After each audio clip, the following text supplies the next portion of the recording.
আসসালামু আলাইকুম দর্শক, সবাই কেমন আছেন? তো আজকে নিয়ে আসলাম আমার কিছু বাস্তব অভিজ্ঞতার কিছু আলোচনা। সে বিষয়টা হলো কুকুরে কামড়ানোর পরে কতক্ষণ পরে বা কত সময় পরে তাকে চিকিৎসার আওতায় নিয়ে আসা উচিত।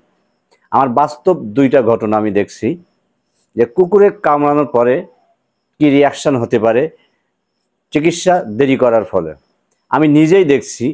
আমি একদিন রাস্তা দিয়ে যখন বাইক চালায় আসি, আমারই সামনে একটি কুকুর গরুকে কামড় দেয়।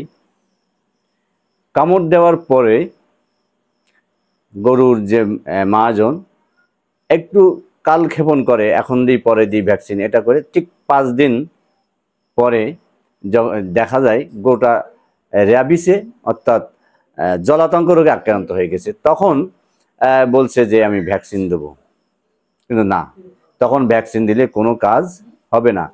ভ্যাকসিন দেওয়ার নিয়ম কুকুর কামড়ানোর পরপরই যত দ্রুত সম্ভব বলা হয়েছে, যত দ্রুত সম্ভব তাকে ভ্যাকসিনের আওতায় নিয়ে আসতে হবে।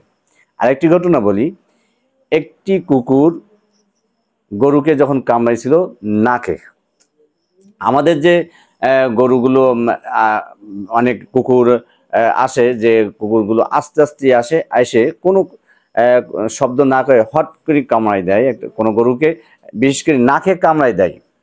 এই নাকে কামড়ানো গরুগুলোর খুব দ্রুত চিকিৎসা আওতায় নিয়ে আসতে হবে, না হলে এই নাকে কামড়ানোর ফলে এটা খুব দ্রুত ব্রেনে উঠে যাওয়ার সম্ভাবনা থাকে। অনেক গরু দেখা গেছে যে নাকে কামড়ানোর ফলেও ভ্যাকসিনেশন করার পরেও কাজ হয় নাই। তার কারণ ভ্যাকসিনেশন করার পরেও দেখা যায় যে সময় ভ্যাকসিন করা হয়েছে, হয়তো দেখা যায় কামড়ানোর 1 ঘন্টা অথবা 2 ঘন্টা পরে করা হয়েছে, কিন্তু তার আগে হয়তো বা মুখে কামড়ানোর কারণে মুখের তো ব্রেন তো বেশি দূর না, সেখানেই দেখা খুব তার আগে চলে গেল। আমি এই দুইটা ঘটনা আমি দেখছি। এই দুইটা গরু বাঁচে নাই।